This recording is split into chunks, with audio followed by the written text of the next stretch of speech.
Welcome to English and Haitian course by Jude Angus. Bienvenue dans Kou Anglè ak Haïtien de Jude Angus. Lesson 29. Leson 29.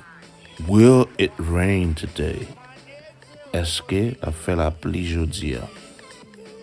Est-ce que la fait la pluie jodi a? Will it rain today? I would like to buy a pair of shoes.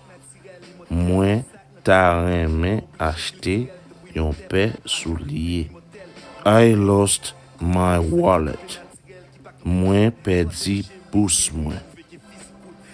Mwen perdi pousse mwen.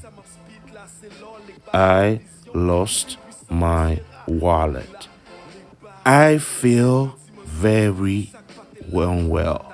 Mwen senti mwen pa bien.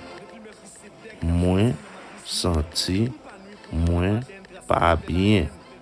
I feel very unwell. Are you allergic to anything? Est-ce que ou fait allergie ak yon bagay?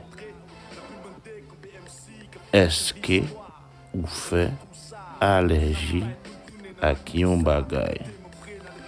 Are you allergic to anything? Please subscribe and like this video. Donc oui, abonnez et puis like vidéo.